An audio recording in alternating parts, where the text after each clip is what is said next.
du monde vivant. C'est à la manière de répondre à cette question que je m'intéresse. En effet, mon travail de recherche porte essentiellement sur la relation science-société à travers l'étude de la manière avec laquelle trois groupes de lycéens tunisiens se représentent l'histoire du monde.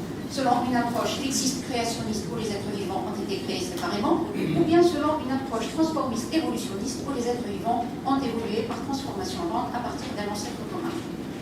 Dès que j'ai annoncé le sujet de ma recherche à ces lycéens, ils n'ont pas hésité à exprimer ce qu'ils avaient sur le cœur.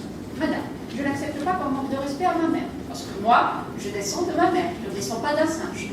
Un autre, moi, j'exige qu'on ne touche pas à ma religion et à Dieu Tout-Puissant. Un troisième, moi, cette idée de parenté en singe m'étouffe.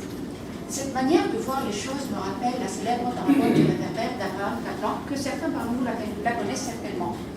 Un ivrogne a perdu sa clé et la cherche de nuit sous un réverbère. Un passant complaisant lui demande s'il est certain de l'avoir perdu là. L'ivrogne répond avec force, non, mais c'est ici le seul endroit où il fait clair.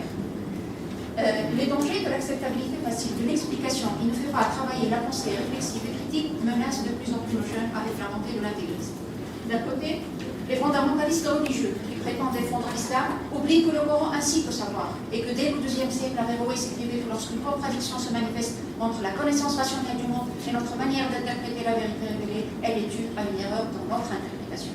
D'un autre côté, les scientistes dogmatiques qui ignorent que l'une des grandes victoires de la science est d'avoir montré du dedans même de la science les limites à la connaissance scientifique, où les théories sont des filets destinés à capturer ce que nous appelons le monde et que nous nous efforçons de resserrer de plus en plus les mains.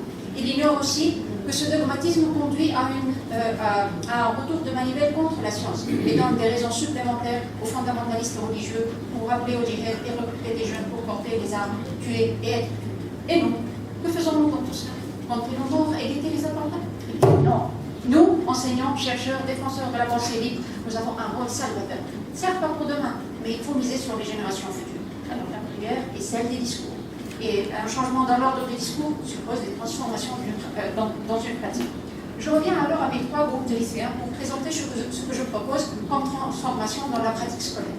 Après les avoir rassurés sur mon respect le plus strict de leurs parents, de la religion et de leur supériorité par rapport au reste du monde vivant, j'ai opté pour une démarche qui évite l'évitement et préconise la confrontation. Et oui, j'ai eu recours au concept de l'hétérotopie, qui veut dire l'ouverture sur des espaces autres, où j'ai choisi la Cité des sciences à Tunis, et j'ai fait appel à la pratique d'une problématisation non formelle. C'est une pratique de libre discussion, de liberté de pensée et d'échanger librement des idées. Elle s'inscrit dans la visée de la formation d'un esprit démocratique, de la question de la justice sociale et des droits de l'homme. Faut-il encore donner à ce cadre les conditions de sa mise en place? Merci.